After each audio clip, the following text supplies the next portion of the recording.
Bismillahirrahmanirrahim. Assalamualaikum warahmatullahi wabarakatuh. Selamat sore, Tania. Sore, Mas. Ya, alhamdulillah sore menunggu buka ini kita bisa berkumpul lagi dan kita live bareng di Instagram ya, dan juga di Facebook dan ada juga di YouTube. Nah, kali ini kita kedatangan tamu yang istimewa.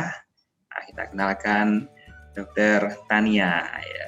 Halo Dokter, panggilannya apa nih? Dok, Tania atau Kak? Panggil Tania aja nggak apa-apa kok. Iya, Tania. Sekarang lagi di mana nih posisi BTW? Sekarang lagi di Jakarta. Oh, Jakarta. Jakartanya mana? Jakarta mana? Di pusat. Wah, mantap banget Jakarta Pusat. BTW, sekarang kerja di mana? Udah kerja di mana? Sekarang lagi off di semuanya. Soalnya rencananya mau S2, tapi berangkatnya baru tahun depan. Oh, mantap. Dengar-dengar di Australia ya S2-nya. Iya. Australia dapat beasiswa itu. Nah, Alhamdulillah dapat. Setelah beberapa kali nyoba. Perjuangan ya. Kayaknya kita perlu ngobrol-ngobrol juga nih. Lumayan. Tentang beasiswa. Bisa. Dapat Australian Award atau LPDP? Australia Awards. Oh, mantap. Di Australia di mana? Queensland atau Sydney? Di Melbourne. Oh, Melbourne. Masalah Tania udah pernah ke sana juga ya kayaknya ya, ke Sydney. Nah, waktu itu tapi exchange aja. Oh, pas masih kedokteran atau SMA waktu itu? Masih as. Koas.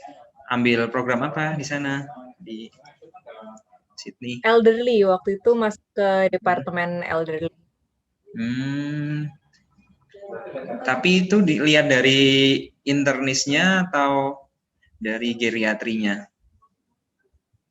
Nah, kalau di situ spesialis geriatri mereka sendiri sih. Jadi memang ada geriatrician gitu, dan memang mereka khusus di bangsal elderly gitu jadinya setiap hari visitnya di situ.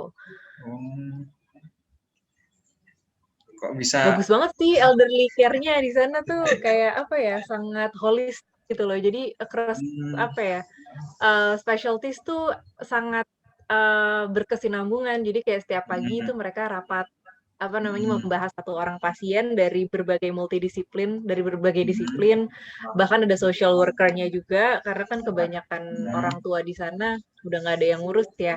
Jadi bahkan social worker itu diikutkan dalam pengambilan keputusan di hospital gitu. Jadi itu suatu yang insight yang keren banget sih buat aku. Tapi sama palliative care bedanya apa sana? Kayaknya beda, karena kalau ini kan rawat inap biasa, jadi nantinya mereka akan dipulangkan atau mungkin akan ditaruh di home care-nya lagi. Mereka biasanya memang ada yang dari nursing home sih, tapi ini untuk perawatan sementara aja kalau di hospitalnya. Berapa lama di Australia di sana?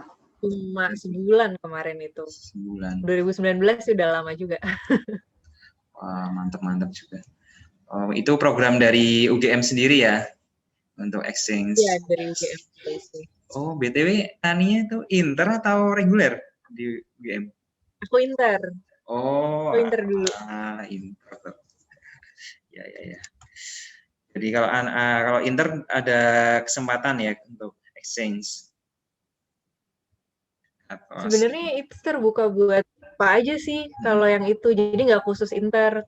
Di angkatanku waktu itu belum ada yang exchange khusus inter. Baru angkatan bawah aku yang ada. Kalau salah kayak si teman-temannya Rona si kemarin Urfa apa ya? Urfa ke Korea. Ke Korea juga. Terus siapa lagi anak inter? Ada. Reguler ya. Tapi bisa ya. Oh, bisa juga.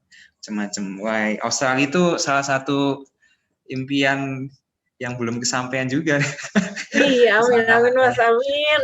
Ya, insya Allah. Tapi Jadi ada kapan nih rencana rencana berangkat ke sana? Bulan apa kira-kira ke Sydney? 2022 sih, Januari. Katanya sih Januari, cuma nggak tahu kan, tergantung situasi corona ya. Ya. Kalau di sana kan mereka ketat banget sama orang yang keluar masuk negaranya. Jadi ikut perkembangan juga sih. Kalau misalnya tiba-tiba mereka belum mau buka border, ya nggak bisa juga. Bener juga, susah juga. Sana satu kasus yang mutasi aja langsung lockdown ya itu waktu itu ya. Ya, langsung lockdown. Gila, gampang banget gitu Gila, kayaknya lockdown. lockdown. Ya, semoga. Tapi udah siap nih visa, terus tiket dan sebagainya sudah ready. Lagi digarap sih, kalau visa lagi diproses sama Australia Awards-nya juga. Kalau tiket kayaknya nanti menjelang keberangkatan baru di-purchase gitu. Karena takutnya kan kalau ada mundur-mundur atau ada kenapa gitu. Jadi bener juga belakang. sih. Wah, selamat nih. Ambilnya apa jadinya di Australia? Public Health. Masters of Public Health. BTW kalau nggak salah cuma setahun ya S2-nya ya, Public Health. Jadi normalnya itu 2 tahun. Ya. Tapi kalau misalnya ada dari background medis atau background lain yang berhubungan dengan Masters of Public Health, bisa dapat credit point. Credit point-nya 50, itu 1 semester. Jadi totalnya 1,5 tahun kalau buat yang background-nya kedokteran. Jadi lebih cepat gitu ya. Tapi Australian World-nya cuma yang S2-nya aja. Sana dengar-dengar juga ada yang S3 langsung. Oh, kalau misalnya setauku sih kalau AAS nggak bisa dari S2 langsung S3 gitu sih. Jadi mereka harus either langsung pindah, jadi kayak jadi nggak dapat gelar master nih, tapi langsung lanjut PhD. Atau kalau mau selesaiin master, itu harus pulang dulu, kerja dulu, baru nanti apply PhD lagi. Oh, harus pulang dulu ya? Baru tahu lah. Ya, emang ada syaratnya itu, mereka harus pulang dulu ke Indonesia. Sebenarnya pengen juga sih ngerasain AAS yang short program itu loh. Ya cuma 2 minggu kan, lumayan. Beberapa kolega juga ada yang terima waktu itu, yang Pak Alis, beliau dosen UMS Public Health, dapat waktu itu program TB, beliau ke sana terus sharing-sharing. Tapi ya memang harus punya track record di bidangnya. Kadang juga temanya nggak itu riset kan ya, soalnya research based banget kalau itu. Nggak mesti harus nggak harus kedokteran juga sih waktu itu. Maksudnya kadang kedokteran buka temanya loh yang AIS program. Ada ekonomi, budaya, jadi macam-macam. Tapi memang di mana-mana sekarang lagi pada lockdown, bahkan yang keterima di Belanda, Jerman, pada kuliahnya di Indonesia dulu. Oh, online ya? Online. Di LAS nggak bisa online, soalnya harus melaksanakan pembelajarannya di sana, jadi mereka tunda komen. Oh, baru tahu juga, AIS gitu. Wah, selamat. Nanti tinggal nunggu keberangkatan. Nah, ini BTW nunggu keberangkatan, kegiatannya apa aja nih, Tania nih? Luar biasa. Nunggu keberangkatan, kalau awal bulan kemarin sih masih di Jogja ya, masih ada kegiatan di project aku yang di Gunung Kidul, itu dengan di sebuah pondok pesantren yang khusus untuk anak-anak dengan disabilitas intelektual. Jadi banyak anak autis, menangani anak autis, anak ADHD itu ada di pondok pesantren itu gitu. Nah, kemarin sempat penelitian di sana juga sampai Maret kemarin. Terus selain itu posyandu jalanan itu udah dari Juli, dan terakhir kali aku masih melaksanakan itu awal-awal April Oh, itu di Jogja April atau di kemarin. Jakarta yang posyandu jalanan? Jogja, Oh, itu di Jogja. mm, mm, mm. Tapi pas corona ya tadi ya, Juni April itu kan udah corona. Ya, udah COVID. Oh, terus sekarang COVID gimana, masih berjalan atau enggak nih kegiatan proyek posyandu jalanan? Uh, nah, yang posyandu ini memang sebenarnya kami buat itu dalam merespon pandemi juga ya, di mana uh, teman-teman di jalanan ini jadi semakin sulit mengakses layanan kesehatan gitu. Nah, karena ada kerentanan di situ ya, jadi kami sih melihatnya sepertinya ada urgensi nih untuk dibuat sebuah community based health center lah yang seenggaknya bisa berfungsi untuk screening mereka, screening perkembangan ibu hamil, perkembangan anak-anaknya juga gitu. Jadi sehingga kalau memang ada yang harus dirujuk itu juga melalui sebuah proses screening gitu. Jadi dan mereka kan juga selama pandemi tidak bisa mengakses layanan posyandu di tempatnya masing-masing dan sangat jarang sekali mereka yang punya tempat dan kemudian membawa anaknya ke posyandu gitu. Nah, itu ada banyak halangan-halangan seperti itu. Makanya kami, aku dan teman-teman Harapan Vian itu mencoba untuk membangun sebuah community based health center lah yang kira-kira dapat mendekatkan mereka ke kesehatan gitu. Wah, luar biasa sekali ternyata yang dilakukan teman-teman. Jadi NGO-nya itu Harapan Vian ya namanya ya. Harapan Vian. Setahu saya Harapan Vian ya cuma kesehatan ya, banyak ya pelayanan. Banyak. Awalnya mereka awalnya memang itu di isu identitas. Isu identitas, kemudian isu pendidikan, isu ekonomi alternatif, dan juga kesehatan reproduksi, tapi belum kesehatan ibu dan anak. Jadi kesehatan ibu dan anak ini adalah sebuah program yang cukup baru sebenarnya, karena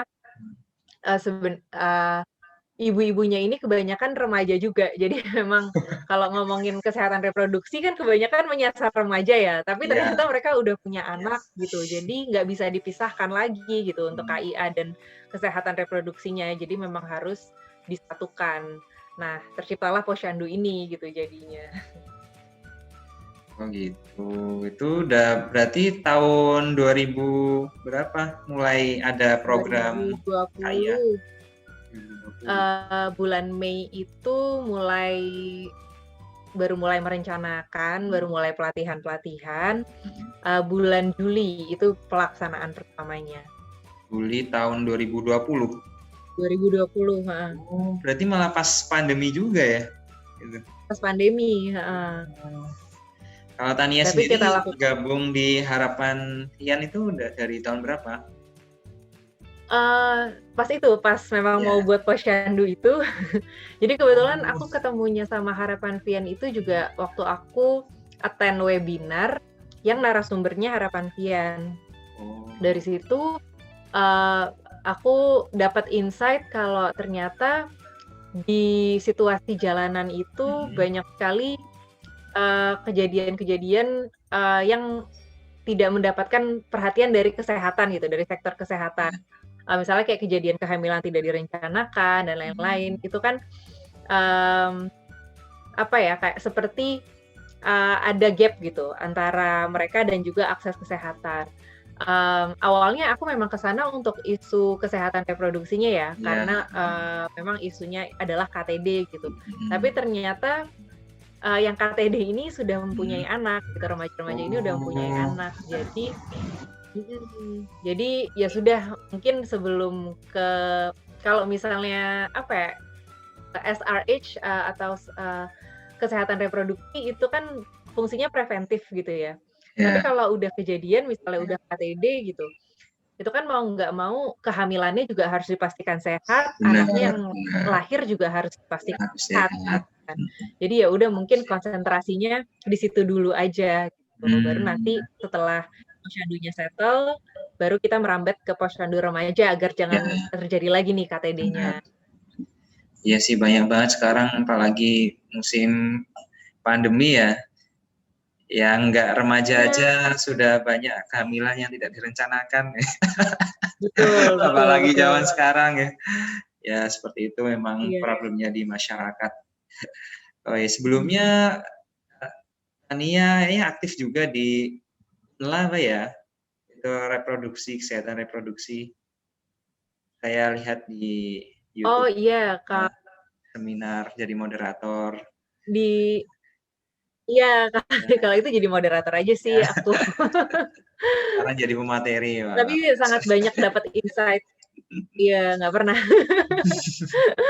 Tapi banyak banget dapat insight sih dari situ. Menurutku Unala juga salah satu NGO yang keren banget sih dalam hal kesehatan reproduksi remaja ya, karena memang menyasarnya itu holistik sekali gitu. Kan kadang-kadang apa ya, kalau memberikan edukasi kesehatan reproduksi itu kan ya udah sekedar penyuluhan aja, tapi tidak ada aksesnya. Nah, Unala ini memberikan akses juga gitu, ada kliniknya ya. Seperti PKBI juga ada kliniknya memberikan akses. Nah, itu suatu hal yang sangat holistik.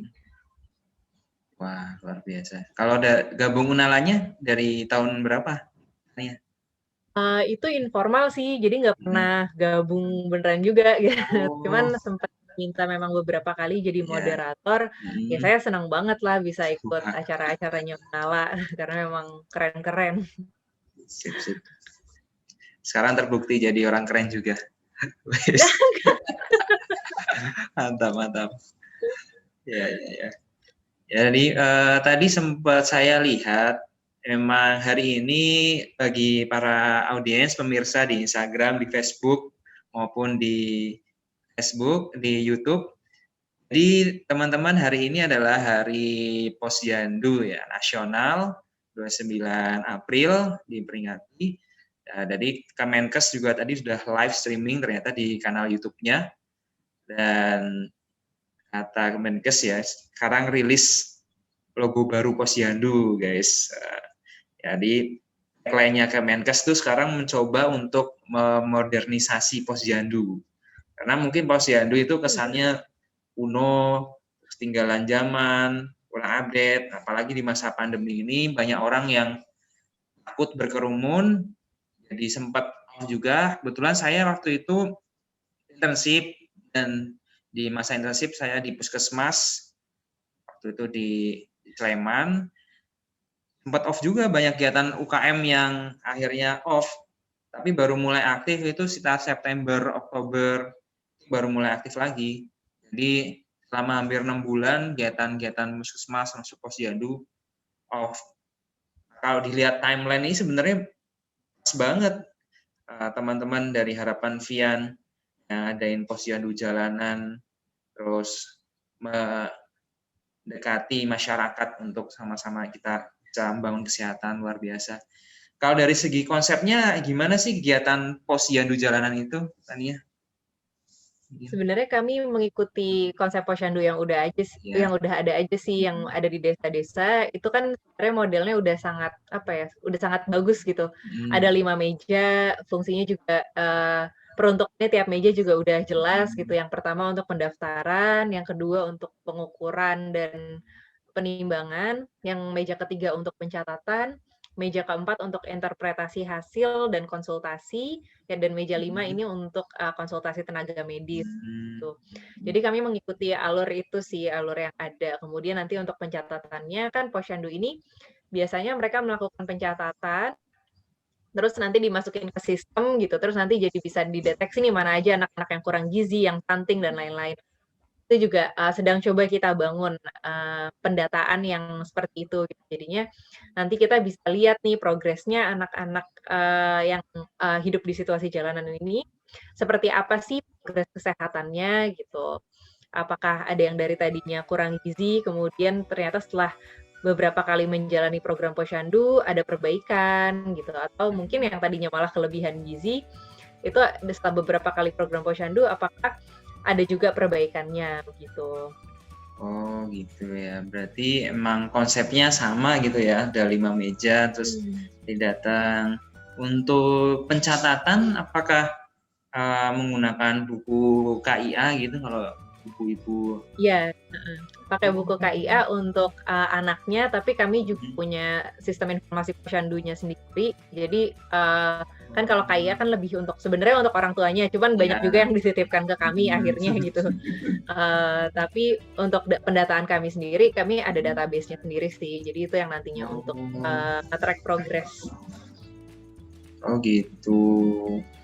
Jadi kalau anak jalanan ya, kalau mungkin pemirsa ini yang sudah bergabung mungkin pada penasaran sebenarnya anak jalanannya itu dari mana sih kok bisa dapat jalanan. Kalau saya sendiri kayaknya di Jogja mungkin jarang lihat ya, kalau di Jakarta mungkin beberapa saya melihat dan di kota-kota besar lainnya.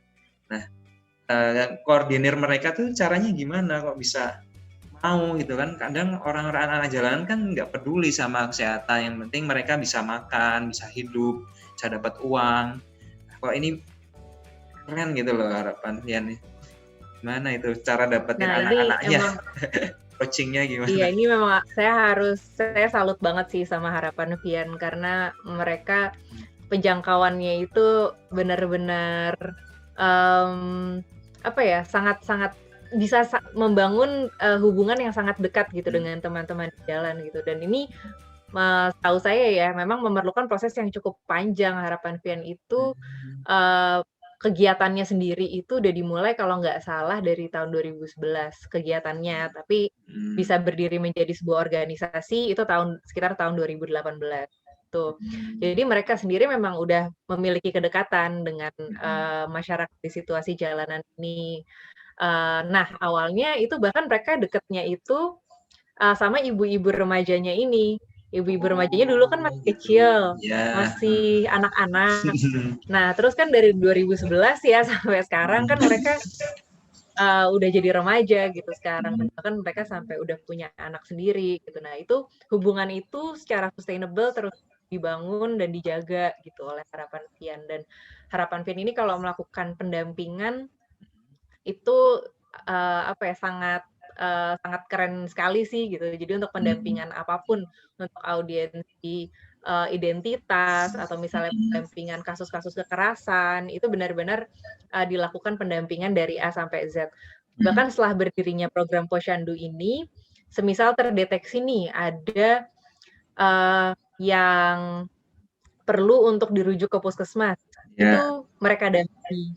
Ada relawan yang akan mendampingi ke puskesmas, bahkan kalau misalnya perlu dirujuk lagi ke rumah sakit akan terus didampingi. Jadi nggak cuma ngadain acara, tapi juga didampingi, di follow up, dan sampai benar-benar tujuannya itu tercapai. Wah, keren. Betul sekali. Kalau di Jogja sendiri, acaranya kalau boleh tahu kemarin di mana ya, di daerahnya? Nah, kalau sekarang kita udah ada di 3 tempat. Awalnya kita cuma di Sekretariat Harapan Fian aja, itu di Jetis, di daerah Jetis. Dekat Malioboro itu, Jetis. Dekat situ. Nah, kemudian ada organisasi-organisasi lain, komunitas sekolah marginal itu yang bergabung juga bersama kita. Nah, komunitas sekolah marginal ini mereka punya sekolah untuk anak-anak yang tinggal di lapangan pemulung. Nah, akhirnya kami buat juga posyandu di situ, itu di Babarsari.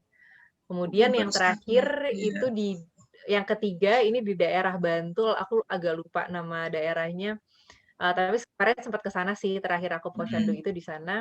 Itu juga bekerjasama dengan komunitas sekolah marginal dan Rumah Yul kalau nggak salah. Mereka juga kebanyakan sih organisasi yang ada yang memang fokusnya di kelompok masyarakat di situasi jalanan ini menyasar pendidikannya ya. Tapi untuk kesehatan ini memang masih perlu pendekatan lagi gitu. Belum banyak organisasi yang menyasar di bidang kesehatan. Makanya kami mencoba menjalin kerjasama dengan organisasi-organisasi lain juga, agar bisa memasukkan nih program-program kesehatan di komunitas-komunitas yang sudah mereka bina, gitu. Dan sekarang berjalan udah cukup baik sih, yang di Babarsari itu udah mulai dari bulan November 2020 kemarin, masih sustain sampai sekarang, semakin sustain malah, dan yang di Bantul ini baru dari April. Bantulnya mana? Kebetulan saya tinggal di Bantul nih, di Krapyak. Saya juga dulu tinggal di Bantul. Iya. Oh iya tak. Iya, dulu aku di Nitip Ryan. Oh, di Prayan. Acaranya di Mana mana ya tuh? kemarin tuh? Iya, aku apanya? Yang di Bantul. Gimana atau Di mana? Di mana? oh di mana? Nah itu Iya. itu kayak sebuah apa ya, pemukiman juga sih, pemukiman penduduk juga. Oh. Di situ cukup bervariasi. Jadi nggak, kalau misalnya yang di Babarsari kan memang kebanyakan pemulung. Kalau Iya. yang di Bantul ini dia bervariasi. Ada yang memang di situasi jalanan, ada yang berjualan, ada yang, kalau aku nggak tahu sih ada yang pemulung juga atau enggak. Tapi cukup bervariasi kalau di sana. Rupanya Anda juga. Oke, luar biasa. Kita lihat dulu ya di Instagram, mungkin sudah ada banyak bergabung.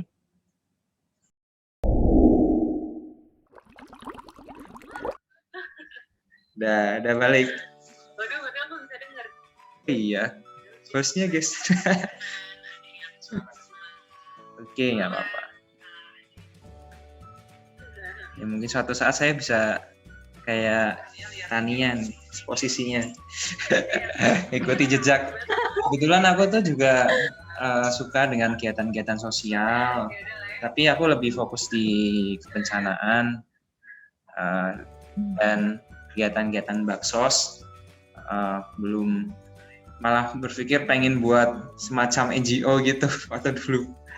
Dulu kegiatan terakhir saya di ikut kegiatan GIF namanya, jadi voluntary Islamic itu di Kamboja, jadi membantu kesehatan. Kalau saya di bidang kesehatan untuk kaum muslim yang di Kamboja, karena di Kamboja itu terutama yang umat muslimnya minoritas, dan di sana mereka tinggal di perahu-perahu, jadi kasihan banget kan di perahu-perahu, nggak punya tempat yang shuttle. Ya mungkin kalau kondisinya di Indonesia seperti yang di jalanan di bawah kolong dan sebagainya ya. Ya itu sejak saat itu makin terbangkit, tiba-tiba terus Corona, akhirnya sama Rona. Jadi aku nikah sama Rona itu pas awal pandemi banget, Maret, baru akad doang, belum sampai acara resepsi. Ya udah, karena ada istri, terus Corona, pandemi, akhirnya di rumah dulu. Mungkin ini ya dengan ngobrol sama Tania gitu kan bisa membangkitkan jiwa-jiwa aktivis. Ya jadi greget ya. Mungkin nanti kita depan bisa sharing-sharing project-project gitu loh. Jadi kita sama-sama bisa siap. Mungkin kan Tania juga ke Australia, mungkin ada beberapa hal project yang bisa dilungsurkan mungkin. Sip. Tapi minatnya di apa, Mas? Maksudnya apa ya? Isu kesehatannya gitu.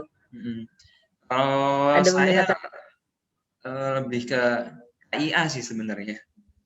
KIA juga ya. Iya. Sip. KIA. Cocok berarti, cocok. Suka sama ibu-ibu hamil gitu, membantu melahirkan sama anak-anak. Apalagi ibu yang lagi hamil nih sebelah nih, suka banget. Iya. Mungkin Tania bisa sharing-sharing gitu ya, kegiatan-kegiatannya di waktu kemarin posyandu jalanan tuh gimana? Ada file-filenya gitu nggak? Bisa di-share. Oh iya, foto-foto gitu ya, Mas ya? Bisa. Ya aku harus jadiin Aku dulu ya. minta akses share screen. Make host. Oke. Sip.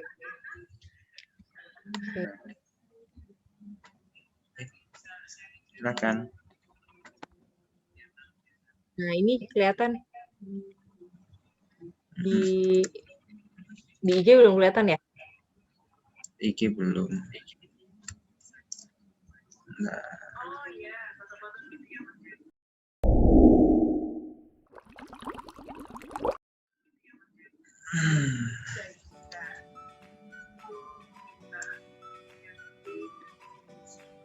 Ya udah mungkin sambil aku present juga deh. Ini yang apa namanya Posyandu yang di Sekretariat Harapan Vian.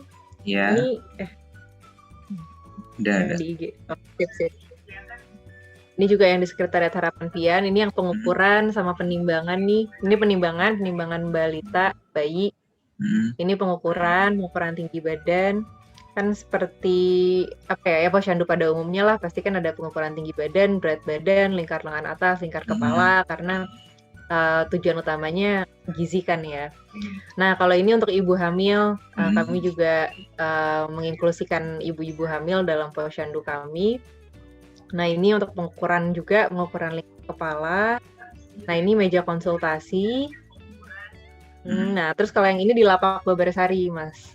Oh, Babarsari. Bener-bener. Iya, di lapak pemulung. Nah, ini juga sama sih kegiatannya sama persis ya, karena Posyandu kan rumusnya udah saklek gitu ya. Iya. Sama persis. Cuman ya settingnya bisa dilihat agak berbeda gitu. Ada ininya nggak? Apa? Agar-agar nggak? Jajanan? Oh, ada. Cuman kayaknya nggak kefoto deh. Ada, jadi memang selalu dikasih PMT juga. Selalu dikasih PMT juga setiap ini udah sih terakhir aku top share ya. Setiap Posyandu pasti dikasih PMT. Kacang hijau, agar-agar, ubi gitu-gitu. Pasti kita kasih sih. Kadang-kadang masak. Tapi kayaknya nggak foto itu. Nggak ke foto yang pas mereka makan. Iya. Karena emang itu yang paling ditunggu-tunggu. Iya. Apalagi pas awal-awal COVID itu kan memang nggak boleh berkumpul kan. Jadi begitu ambil PMT harus langsung pulang gitu. Oh, gitu. Tapi dalam pengadaannya itu apakah kerjasama dengan PKK, terus ibu-ibu kader, gitu enggak? Nah, awalnya enggak sih. Jadi memang belum, kalau pas awal-awal dilaksanakannya Posyandu itu belum ada kerjasama dengan kader desa atau ibu-ibu PKK, itu belum ada. Tapi belakangan ini kami mulai ini sih berkonsultasi juga dengan ibu-ibu kader untuk evaluasi pelaksanaan Posyandu kami ini gitu. Tapi sebelumnya kebetulan emang aku pernah ikutan project yang Posyandu juga gitu. Jadi kurang lebih udah ada gambaran lah kira-kira pelaksanaannya seperti apa sih dan intinya Posyandu ini apa gitu. Jadi ya udah itu aja yang aku tularkan ke teman-teman. Dan memang Posyandu ini kan idealnya kan community based gitu ya. Maksudnya malah jangan didominasi oleh tenaga medis gitu. Karena ini kan mau mendekatkan layanan kesehatan ke masyarakat. Nah, itu yang coba aku tularkan aja, karena teman-teman relawan Harapan Vian kan juga background-nya bukan tenaga medis. Jadi ya emang udah cocok sih sebenarnya sama konsep Posyandu yang ada gitu. Berarti lebih ke trainer nih Tania. Latihan ngajari intensi, cara ngukur lingkaran. Tapi penting juga ya ada dokter di situ ya, yang dimana bergerak. Iya, untuk awalnya sih penting. Iya. Tapi kalau sekarang mereka udah bisa sustain sendiri sih. Udah bisa ya. Udah bisa melaksanakan. Program-programnya. Mungkin pas meja 5 kali ya butuh dokter. Ya, kalau pas meja 5. Oke. BTW aku penasaran nih sama kegiatan yang tadi disebutin ada di Bantul, di Ponpes yang disabilitas. Itu gimana di itu? Gunung Kidul. Oh, dari Harapan Vian juga? Bukan, beda. Itu penelitian aku project sama Konsorsium Psikokultural Indonesia. Tapi salah satu dosen UGM juga sih yang ngadain, dosen psikiatri di ketua penelitinya. Terus aku kebetulan diajakin jadi asisten di situ. Terus itu juga ini sih sangat apa ya, sangat membuka insight gitu bahwa pendekatan berbasis budaya dan berbasis keagamaan itu ternyata bisa masuk juga dalam perawatan anak-anak berkebutuhan khusus gitu. Kalau boleh Dan tahu nama perawatan pondoknya apa itu? orang Keren banget ada pondok Pondok itu. Pesantren Ainul Yakin. Oh, Ya Ainul itu Yakin. di Ya, ya, visit ya. aja deh Mas kalau lagi Solo. Itu keren banget ya, Bang. Itu keren Ya, ya. banget. Baru aku sering dengar baik Ainul Yakin, cuma baru tahu juga ternyata Sandria tuh disabilitas. Keren banget. Santrinya itu anak berkebutuhan khusus. Awalnya ABK, tapi sekarang udah mulai buka untuk ODGJ juga. Jadi Oh, kan kalau gitu. ABK atau ODGJ, mereka kan perawatannya nggak komprehensif ya, maksudnya nggak holistik gitu. Cuma misalnya kalau ABK itu di sekolah sekolah SLB gitu atau sekolah inklusi kan ya udah pada jam sekolah aja terus habis itu mereka Ya. kembali ke rumah kan. Begitu juga dengan ODGJ kalau misalnya udah selesai masa perawatan terus mereka kembali ke rumah. Nah, padahal kalau menurut Ustadz pendiri Ponpesnya ini dibutuhkan suatu lingkungan gitu, suatu lingkungan yang mendukung mereka untuk um, apa ya, untuk healing gitu, untuk healing Healing. mereka gitu.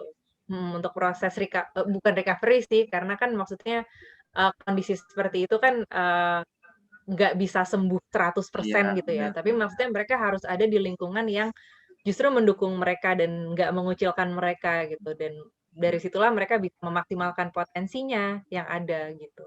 Oh, gitu. Ya, ya, benar-benar. Ada juga yang Ponpes tuh waktu itu diliput di TV yang untuk bagi para pecandu narkoba. Ah iya, kalau itu Uh, banyak. ya memang ini perlu diteliti juga mungkin ya tentang spiritualitas dan neurobehaviornya para penderita psikiatri.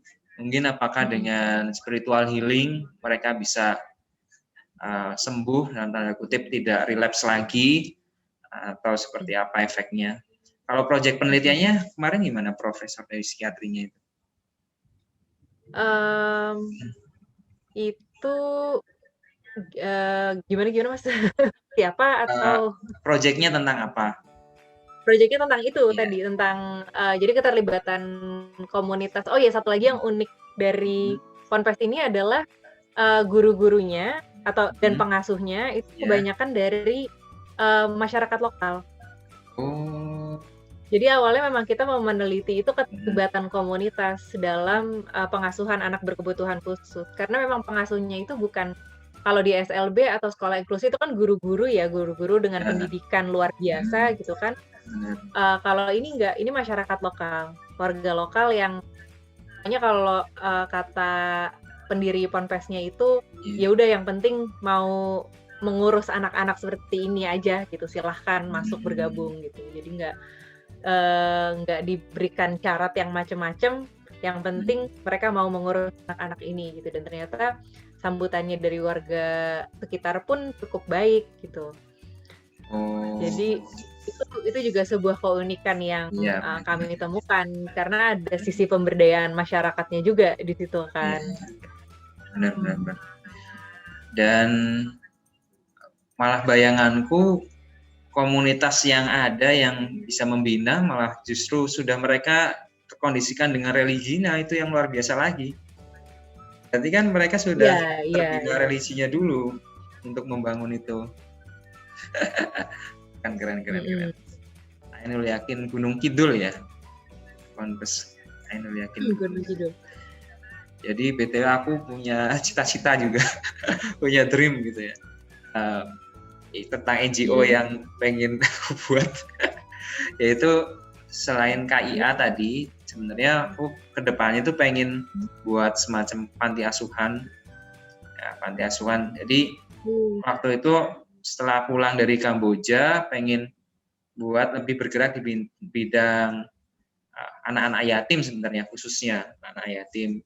Pengen buat edukasi di sana. Jadi kita kita punya daftar satu binaan anti asuhan, kita buat kurikulum tentang hal kesehatan sama anak-anak pendidikan juga, kurikulum pendidikan, terus entrepreneur misalkan sebagainya. Jadi mereka nggak cuma hanya hidup di dalam asrama aja, tapi punya value yang lebih, gitu, nilai dan kesehatan mereka terjamin.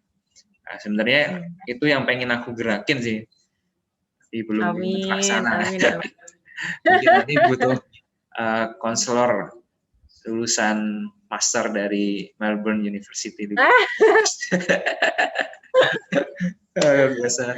Oke, kita tengok ya, coba di Instagram, di live sebagainya. Ini aku lihatnya di IG-nya Tania malah. Saya kalau aku lihat sendiri kayaknya nggak nge-live ya. Kalau Tania lihat sendiri live. Betul. Enggak, aku enggak nge-live. Kita pakai aplikasi luar. Oke. Aku lihat dari Tania ini banyak banget nih, 1.000 orang yang join live. Serius? Oh. Dengan orang-orang yang berbeda. Oke. Iya. Banyak ya. Kita ini ada Rona tadi. Kemudian Chris, teman-teman di UGM. Ya. 7 Tania ini dari Dian Marin. Terus dari Krilia Omji. Itu Omji artinya. Omji. Hanya komen-komen. Di IG ku ada komen-komen nggak BTW? Enggak, sepi krik-krik. Oke, kita coba lihat yang live di YouTube. Wow. Ternyata aku unable connect to chat. Ya udah, apa? Ya.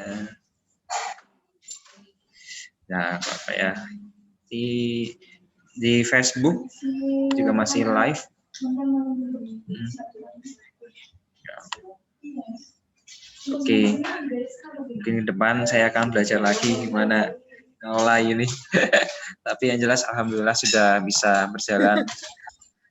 Senang banget sore hari ini bisa gabung sama Tania. Jadi aku tertarik banget untuk mungkin lanjutkan proyek-proyek Tania yang akan ditinggalkan sementara. Amin. Mungkin kita bisa ngobrol lagi mungkin gimana cara gabung Harapan Vian atau mengelola proyek-proyek yang sudah ada gitu ya.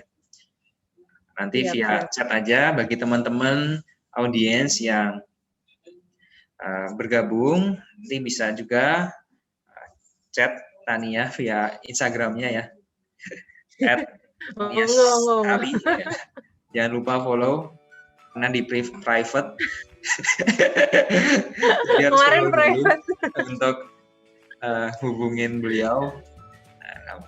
Terus nanti mungkin teman-teman yang ada ide-ide bagus terkait dengan proyek sosial, ini kita bisa berkolaborasi atau kita bisa silaturahmi di dalam satu komunitas. Mungkin suatu saat kita bisa buat NGO baru dengan semangat baru yang lebih milenial, lebih modern.